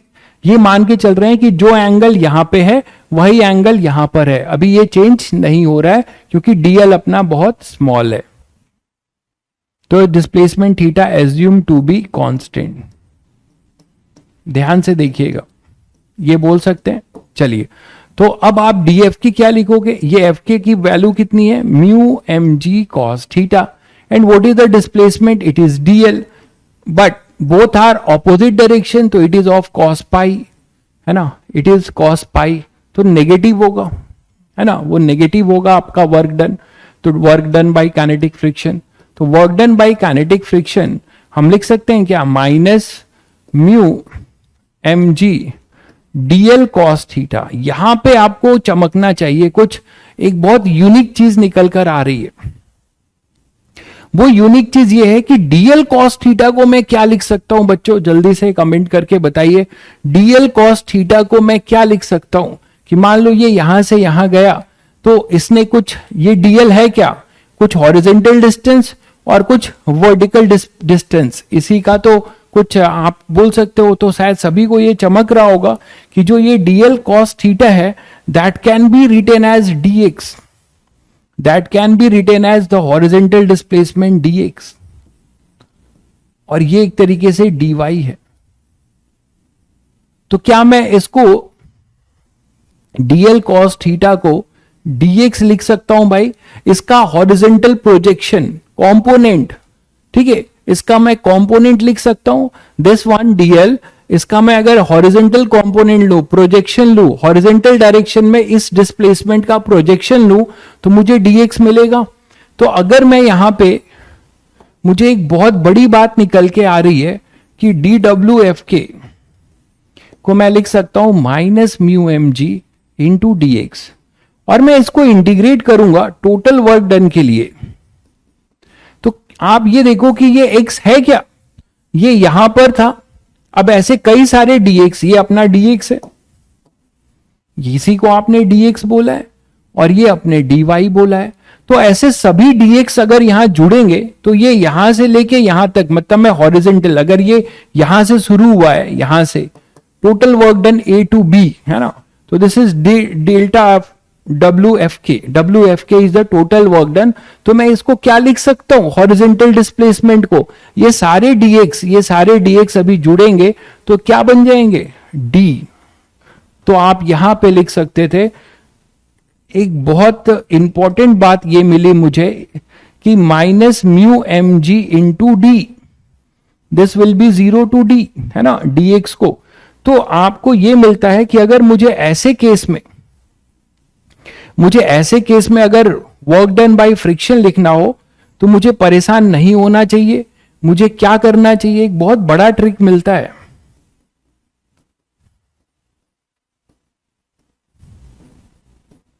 कि मुझे इफेक्टिव प्रोजेक्शन देख लेना चाहिए उस कर्व का, है ना, उस कर्व का इफेक्टिव प्रोजेक्शन देख लेना चाहिए हॉरिजॉन्टल डायरेक्शन में। जब वो ए से बी गया तो इसका पूरा नेट डिस्प्लेसमेंट अपना जो है ए से बी का जो है वो यहां पर है, ए से सी वाला, ये वाला। क्लियर है बच्चों? तो ये आप बोल सकते हैं, लेकिन यहां क्या ये हमेशा कर सकते हैं? एक सवाल ये उठता है कि क्या हम लोग इसको हमेशा कर सकते हैं? आप लोग बताइए, क्या इसको हम हमेशा कर सकते हैं क्या? नहीं, ये हम तभी कर पाएंगे जहां पे n जो है mg cos थीटा के बराबर है, जहां पे n हमारा mg cos थीटा के बराबर है, और साथ में ये स्लोली पुल होना चाहिए। क्यों? इसका रीजन क्या है? What is the limitation of this formula and in which condition we will apply this, इस पे और डिस्कशन करते हैं। उससे पहले थोड़ा मैं आपसे पूछता हूं कि mg का वर्क बता दो। dw ग्रेविटी, चलो ये भी करें, तो ये तो खैर सभी लोग बता सकते हैं कमेंट करके। dw ग्रेविटी क्या लिख सकते हो? dw ग्रेविटी होगा dm mg sine theta into dl, mg sine theta into dl, dw gravity बोलो।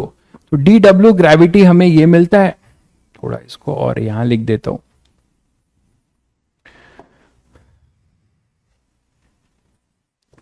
तो dw ग्रेविटी वो हमें मिलेगा mg sine theta is the force, तो mg sine theta into dl, और ये भी माइनस, ये भी माइनस, ये भी माइनस क्यों भाई? ये माइनस क्यों होगा, सबको क्लियर है?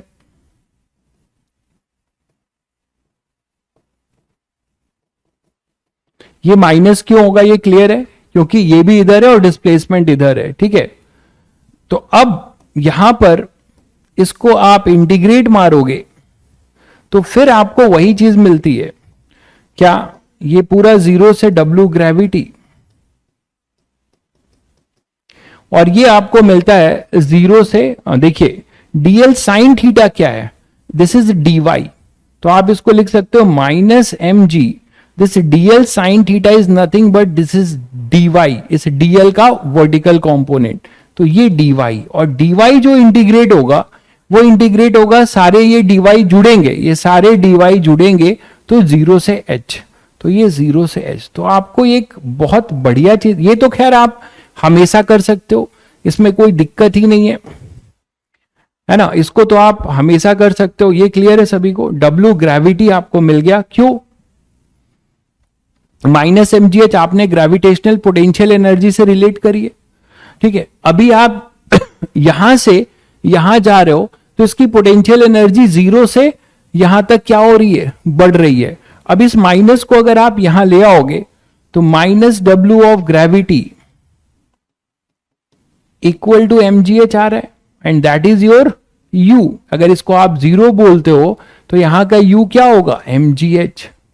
तो ये तो आप पढ़ ही रखे हो कि work done by gravity equal to change in potential energy, work done by gravity equal to change in potential energy, ये तो आप पढ़ रखे हो। तो ग्रेविटी में बहुत कुछ ऐसा नहीं है कि जो बच्चा पोटेंशियल, ग्रेविटेशनल पोटेंशियल की डेफिनेशन समझ चुका है, वो जान चुका है कि इसको सर यहां से यहां ले जाएंगे तो work done by gravity equal to delta u, वहां से हम mgh ले लेंगे। बट असली मजा इसमें है, जो ये हमें मिल के आया है, वो है अपना ये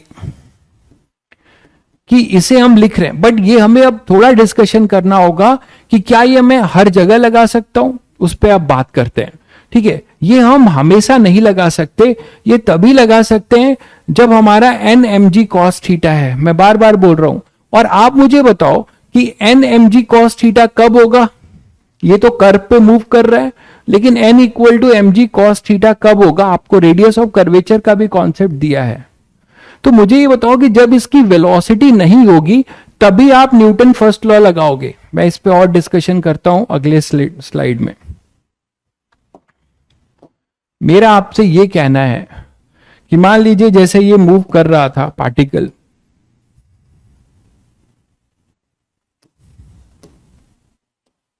ठीक है, तो अगर आप लिख रहे हो, अगर मान लीजिए इसके पास कुछ वेलोसिटी होती तो इसका ये एक रेडियस ऑफ कर्वेचर है, ये इस इंस्टेंट पे किसी रेडियस ऑफ कर्वेचर पे मूव कर रहा है।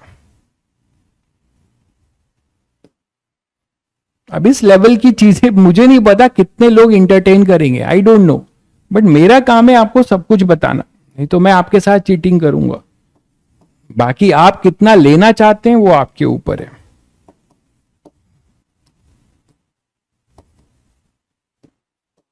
जिसको इंटरेस्ट होगा उसको जरूर अच्छा लग रहा होगा, जिसको लग रहा होगा कि बस ऐसे ही पढ़ना है, रियल फिजिक्स आपको आईआईटी एडवांस लेवल की पढ़नी है, तो ये सब बहुत बेसिक बातें। मैं ऐसे ही कोशिश करता हूं कि आपको जो है ऐसी चीज ना बताऊं जो आईआईटी एडवांस में रेलिवेंट नहीं है, आपका सर भारी ना करूं, लेकिन जो जरूरी है वो तो बतानी पड़ेगी। तो यहां पर अपने पास क्या होगा कि अगर मैं बोलूं कि ये वेलोसिटी है और ये इस समय किसी सर्कल में मूव कर रहा है, किसी सर्कल में, इसका रेडियस ये नेग्लिजिबल है, ठीक है, तो इसको अगर हम बोलें कि किसी सर्कल में मूव कर रहा है भाई, तो कहानी देखो क्या होगी। क्या फिर मैं n equal to m g cos theta लिख सकता हूं क्या? आप बताओ मुझे। यहां पे एम जी कॉस थीटा है, ये एम जी साइन थीटा है, ठीक है, और यही टेंजेंट मान लो, यही थीटा है, और ये अपने पास नॉर्मल रिएक्शन है। तो यहां पर ये जो एम जी कॉस थीटा, ये एम जी साइन थीटा आपने लिखा, और ये एम जी कॉस थीटा,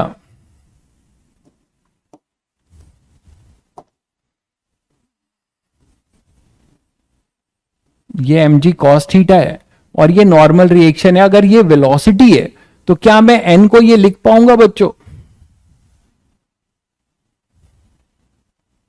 क्योंकि सेंट्रीपिटल फोर्स आएगा, बिल्कुल, तो सेंट्रीपिटल एक्सेलरेशन आएगा।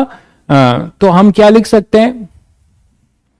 तो आप बोल सकते हो कि यहां पे m g cos theta net force in centre toward the centre, तो m g cos theta minus N equal to m v square by r. देख रहे हो बच्चों? और आर इसका रेडियस है, रेडियस ऑफ कर्वेचर, जो बदल रहा होगा किसी कर्व के लिए। तो हर मोमेंट पे आप देखो कि अगर हमारा v 0 नहीं है तो n की वैल्यू लिखी जा रही है m g cos theta minus m v square by are.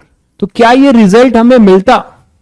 ये जो रिजल्ट हमारे पास आ गया, देखो यहां पे, ये जो रिजल्ट हमारे पास आ गया वो केवल एम जी कॉस थीटा की वजह से आया है। वो केवल एम जी कॉस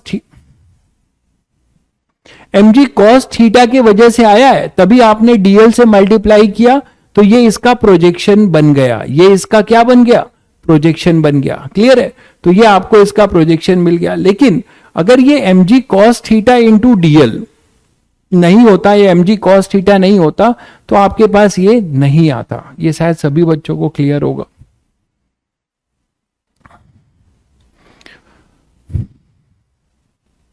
क्लियर है? तो m g cos theta minus, तो इसका मतलब आप ये ट्रिक अप्लाई नहीं कर पाएंगे। ठीक है? आप, इसका मतलब ये हुआ कि अगर v जीरो हुआ तो आप ये ध्यान रखिएगा कि जो अभी आपने निकाला है f k is equal to minus mu m g into d, ये जो निकाला है जिसमें डी अपना प्रोजेक्शन है हॉरिजेंटल डायरेक्शन में, ये तभी ट्रू है, this is true only when particle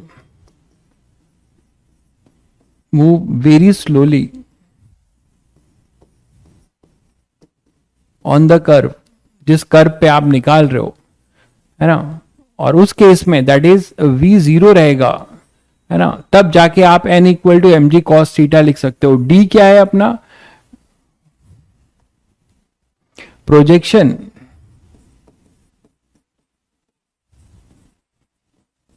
of curve इन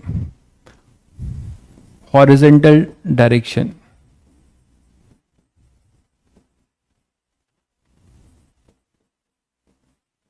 ठीक है, projection of curve in horizontal direction.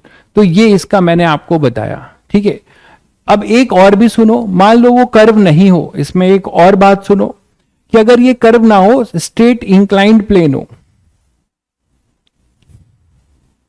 तो फॉर इंक्लाइंड प्लेन इसका एक और देखो, ये तो कर्व के लिए मैंने आपको लिमिटेशन बता दिया कि स्लोली होना चाहिए, v जीरो होना चाहिए। फॉर इंक्लाइंड प्लेन,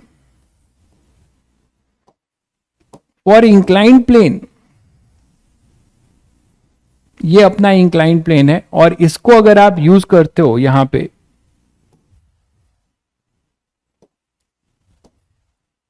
ये मान लो अपना इंक्लाइंड प्लेन है और कोई सेम बॉल है,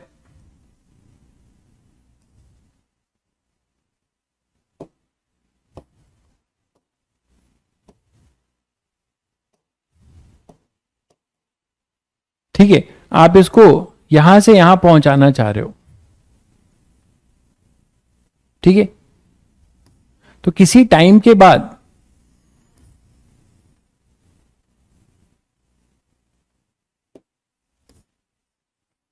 जनरल किसी पे लिखोगे तो यहां पे अगर मान लो कोई वेलोसिटी भी होती है, अगर ये स्लोली पुल नहीं होता है, ध्यान दीजिएगा, आप इसे खींच रहे हो, इधर अपने पास एम जी साइन थीटा लग रहा है,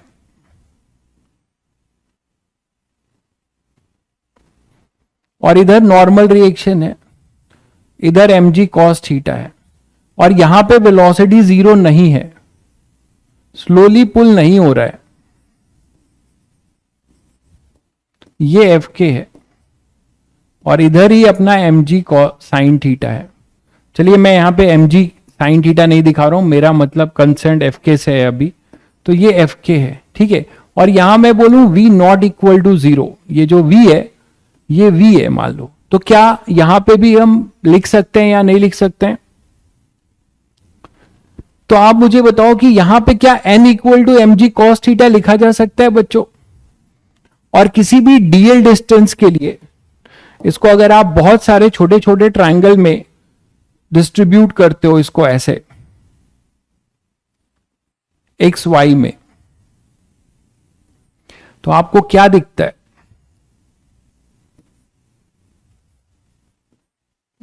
आपको हर dy और dx के लिए आपको क्या दिखेगा? ये यही तो है, एक स्टेयर केस की तरह आप इसको ले सकते हो कि ये ऐसे गया, बोलो।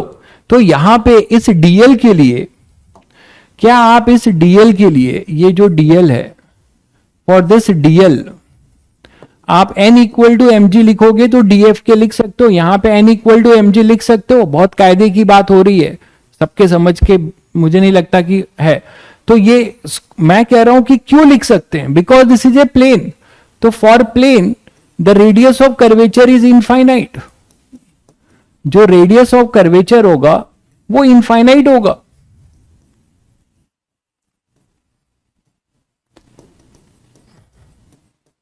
तो रेडियस ऑफ कर्वेचर आपका इनफाइनाइट है।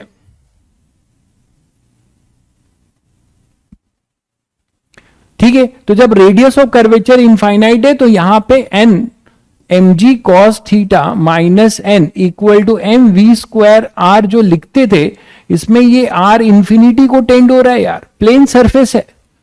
तो प्लेन सरफेस के लिए आर इंफिनिटी को टेंड हो रहा है। तो अब आप आर इंफिनिटी को टेंड हो रहा है तो ये जीरो हो जाएगा, और यहां पे सॉरी ये होगा एम जी कॉस थीटा। तो जब आर अपना इंफिनिटी को टेंड हो रहा है तो n equal to m g cos theta यहां लिखा जा सकता है। और जब ये लिखा जा सकता है n equal to m g cos theta, तो ये लॉजिक भी यहां लगाया जा सकता है, चाहे आप उसे स्लोली पुल कर रहे हो, चाहे आप उसे, वो उसके पास कोई वेलोसिटी है, उससे फर्क नहीं पड़ता इंक्लाइंड प्लेन में। लेकिन यही अगर कर्व हो जाता है तो कर्व में फर्क पड़ जाएगा, कर्व में फर्क पड़ जाएगा। ठीक है, कर्व में जो है अपना, कर्व में अपना फर्क पड़ जाएगा, क्योंकि वहां पे कर्वेचर की वैल्यू होगी। तो आपको n m g cos theta आप नहीं लिख पाओगे, और जब वो नहीं कर पाओगे तो यहां पे जो वर्क डन लिखोगे, यहां जो वर्क डन लिखोगे ए से बी के लिए, इस ए से बी के लिए जो वर्क डन लिखोगे आप, है ना, ए से बी के लिए जो वर्क डन लिखोगे, तो डी डब्ल्यू ए बी आप क्या लिखोगे भाई, म्यू एम जी, एफ के क्या होगा, एफ के वही होगा mu into n, that is mu into m g cos theta. यहां तो थीटा चेंज भी नहीं हो रहा है, तो mu into m g cos theta ये लिखोगे। तो mu into m g cos theta into ये डीएल है ना। तो डीएल जो है फॉर ए बी आपने लिया है केवल, तो आपको यही डीएल मिलेगा। तो सारा चीज आपका, आपको डीएल कॉस थीटा ये डीएक्स मिल जाएगा, ये डीएक्स मिल जाएगा या नहीं, और ये सारा डीएक्स आपको फिर ये डी मिल जाएगा। तो यहां के लिए वैलिड है 0 से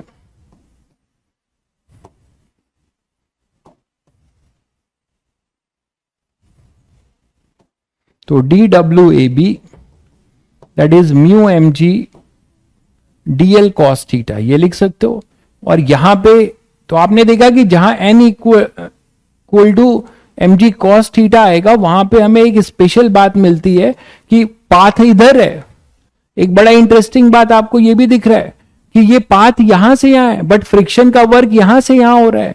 फ्रिक्शन का वर्क जो है पाथ डिपेंडेंट नहीं रहा। कंजर्वेटिव फोर्स में, नॉन कंजर्वेटिव फोर्स में हमने पढ़ा है कि नॉन कंजर्वेटिव फोर्स पाथ पे डिपेंड करता है, यहां ऐसा नहीं हो रहा है। ठीक है, तो mu m g dl cos theta, तो ये अपने पास क्या हो जाएगा, इसमें आप बोल सकते हो that is equal to d x. तो 0 से W नेट ये हो जाएगा 0 से D। तो यहां के लिए भी आप लिख सकते हैं, यहां के लिए भी आप WF के डायरेक्ट लिख सकते हैं, it is mu m g d. Obviously वो माइनस रहेगा, माइनस तो रहेगा ही, काइनेटिक है। तो ये आप यहां के लिए भी लिख सकते हैं।